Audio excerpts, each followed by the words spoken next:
დილომშვიდობის ქალბატონო რუსუდანი. მაშ ასე ქართული სახლი, მე და ქალბატონი რუსუდანი მოგესალმებით. აბა რა. დღეს ვაკეთებ, მე მგონია 100% თუ რა 90% ადამიანისთვის ძალიან საყვარელ კერძს. და თან იცი ამ კერძის ნაირსახეობა არსებობს როგორც ცხელი, ასევე ცივი და სხვადასხვანაირი. ახლა დღეს ჩვენ გავაკეთებ აი ქართულ სახლურს, ხო? გემრიელ კუჭმაჭს. ჩვენ გავაკეთეთ პომიდორის კუჭმაჭი. ასევე არსებობს უამრავი ვეგეტარიანული თუ სამარხო კუჭმაჭი და ეხლა ჩვენ ვაკეთებ სტანდარტულ გემრიელ, მაგრამ რაღაც პატარა დეტალებით, ესე იგი, შეცვლილ კუჭმაჭს. ქალბატონო რუსუდან, მოდი ჩამოვთვალოთ ინგრედიენტები თუ რა და რა გვჭირდება თქვენებური კუჭმაჭისათვის. ამისათვის საჭიროა ხბოს გულღვიძლი. ამით ვაკეთებთ კუჭმაჭს. ჩვენ მოხარშული გულღვიძლი, ქონდარი, წიწაკა, ცხოსუნელი, ყვითელი ყვავილი. ჩვენ შავ პილპილს არ ვიყენებთ, ხოლო დაღერღილი წითელი წიწაკა, ნედლი ქინძი, ხმელი ქინძი, ხახვი, ბროწეული, ნიგოზი. აი აქ რა ხდება ეს რა? აქ არის ძმარი და ბულიონი. რისი, ანუ ნახარში თვითონ არა, თავის ნახარში არა, შეიძლება ძროხის ხორცის ნახარში იყოს, შეიძლება ქათმის ბულიონი. ამ შემთხვევაში ჩვენ ვიცი რომ მე ძროხის ხორცის ნახარში ვარ. მე რა მომწონს რომ არაფერი არ ითუშება, ყველაფერი ცოცხლად არის, გარდა მოხარშული თავისთავად გულღვიძლის.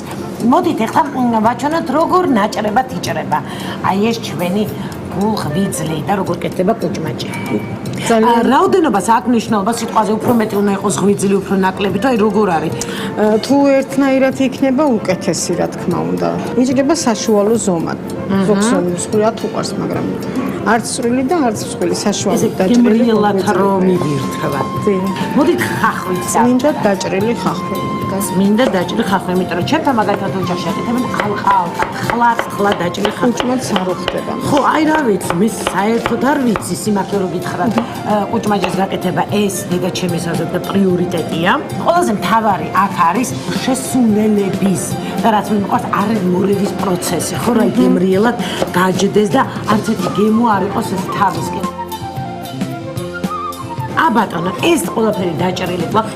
ეხლა ჩვენ ჩავყრით ჯამში, რაღაცა ნაწილი ჩვენ უკვე ჯამში გვაქვს ჩაყრილი, ესე იგი კუჭმაჭის, დავამატოთ ესენიც და ეხლა იწყება ყველაზე მთავარი, ესე იგი აი ამ დაჭრილი, ესე იგი გულღვიძლის შელამაზება და შეკმაზვა. დიახაც, ესე იგი თქვენ ამას ყველაფერს ნახავთ და მეორე ჩართვაში უკვე გამზადებულს დაგახვედრეთ, ასე რომ დროებით.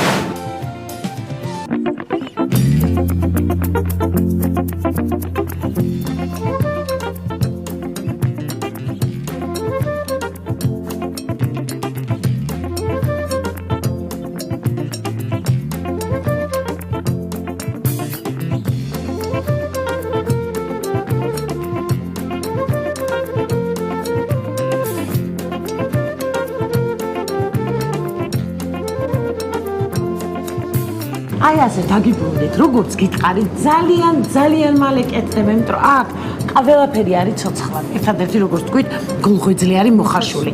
და მე აქვე გეტყვით იმასაც, რომ თუ თქვენ მოგესურვათ და აი მოგინდათ, რომ უცებ აი ეს გემრიელი კუჭმაჭი თქვენ სახლში გაჩნდეს, ქართული სახლი წამში გაგიჩენთ თქვენ სახლში აი ამ კუჭმას და ნებისმიერ კერძს, რომელიც თქვენ ესე იგი გინდათ და მოისურვეთ. რატო? იმიტომ რომ ახალი შემოთავაზება ქართულ სახლს 2 წუთში გამზადებული უგემრიელესი ქართული სახლის საფირმო თუ არასაფირმო თუ სამარხო თუ არასამარხო კერძი ესე გაჩნდება თქვენ სუფრაზე.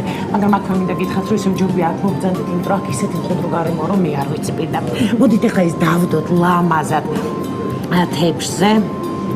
რაღაცა წინა საახალწლო განწყობა, როდესაც ესე იგი აი ამ კუჭმაჭს სალათის ფოთლებზე ვხედავ და თან მე ვიცი რომ ბროწეულიც უნდა მოეყაროს, ხო? დიახ.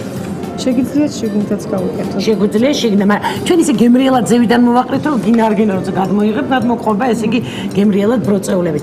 ცხელი ჭადი მოხდება? ნამდვილად ძალიან მოხდება ცხელი ჭადი. ოღონდ ზეთში შემბრაწული არა. ისე პირდაპირ აფაზე მშრალად გამომცხვარი. ეს ყველაფერი მე დამრჩა მეგობრებო. აი ეს გემრიელად ბროწეული, მოყრილი, სასწაულია, სასარგებლო, გემრიელი და კიდევ ერთხელ ყველაფერი აქ არის ცოცხალი, ანუ ძალიან მარტივად გასაკეთებელი. აი ეს გადმოვწიოთ ცოტა წინ. უღრმესი მადლობა მინდა გითხრათ თქვენ. და მე ზღადამჩენია დაგემშვიდობო და ესეთი სასარგებლო გემრიელი სავსე ვიტამინები დღე გისურვებთ. ბედნიერად. ბედნიერად.